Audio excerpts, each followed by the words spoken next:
رمضان المبارک کے روزے سن 2 ہجری میں شعبان میں فرض ہوئے،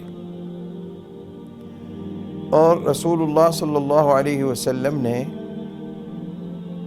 مدینہ منورہ ہجرت کے بعد 9 سال تک روزے رکھے رمضان المبارک میں، یعنی حضور علیہ الصلاۃ والسلام کی زندگی میں ہجرت کے بعد 9 رمضان المبارک آئے،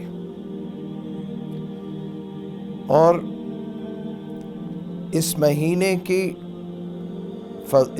کے فضائل اتنے زیادہ ہیں اور اس کی برکتیں اتنی زیادہ ہیں کہ رسول اللہ صلی اللہ علیہ وسلم اس مہینے کا رجب سے ہی انتظار فرماتے تھے،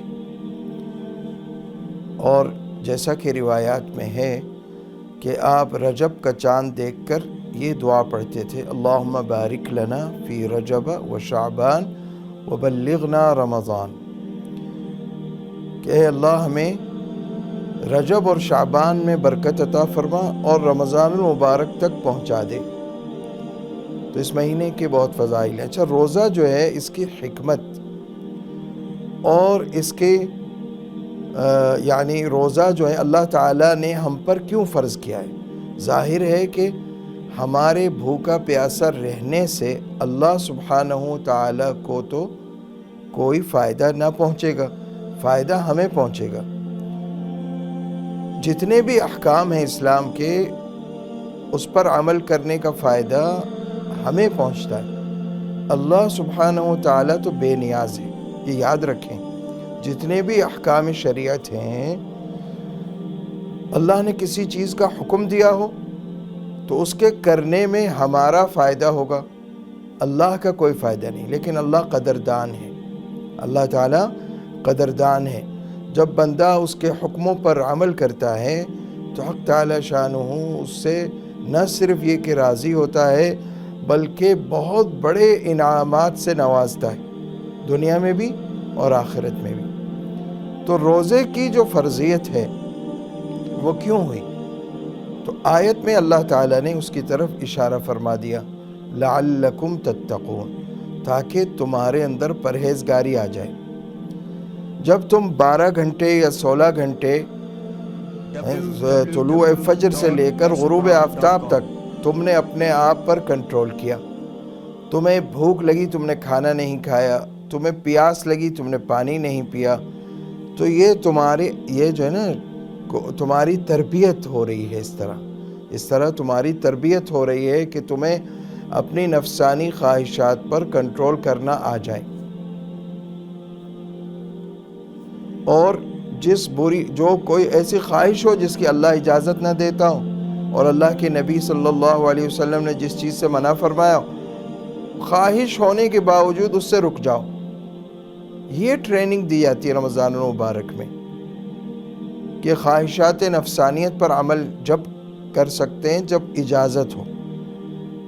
شریعت نے ہر خواہش سے نہیں روکا، ہر وہ خواہش پوری کر سکتا ہے انسان جس کی اللہ نے اجازت دی ہو اور اللہ کے نبی صلی اللہ علیہ وسلم نے اجازت دی ہو۔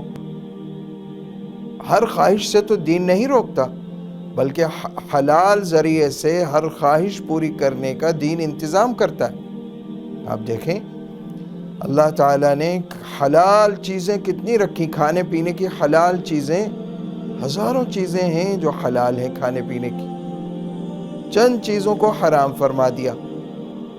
اسی طرح سے انسان کی جو بھی خواہشات ہیں اس میں اللہ تعالیٰ نے حلال ذرائع اور حلال طریقہ بتا دیا ہے۔ تو یہ جو شخص رمضان المبارک کا روزہ اس نیت سے رکھے گا کہ میرا تزکیہ نفس ہو جائے، میرا دل پاک ہو جائے، میری روح پاک ہو جائے، اسی کو روزے کا فائدہ ہوگا۔ ورنہ رسول اللہ صلی اللہ علیہ وسلم نے ارشاد فرمایا ہے، من لم يدع قول الزور والعمل به فليس لله حاجة في ان يدع طعامه وشرابه۔ فرمایا کہ جو شخص روزہ رکھ کر بھی جھوٹ بولنا نہ چھوڑے اور غلط کام نہ چھوڑے، تو فرمایا اللہ تعالیٰ کو اس کے بھوکا پیاسا رہنے کی کوئی حاجت نہیں۔ معنی یہ ہے کہ حق تعالیٰ شانہ نے جو روزے فرض کیے وہ تو اس مقصد سے کیے کہ تمہارے اندر تقوی و پرہیزگاری آ جائے، اور اگر تمہارے اندر پرہیزگاری نہیں آئی تو تم نے روزے کا جو اصل مقصد اور ہدف تھا وہی حاصل نہیں کیا۔ وآخر دعوانا ان الحمدللہ رب العالمین۔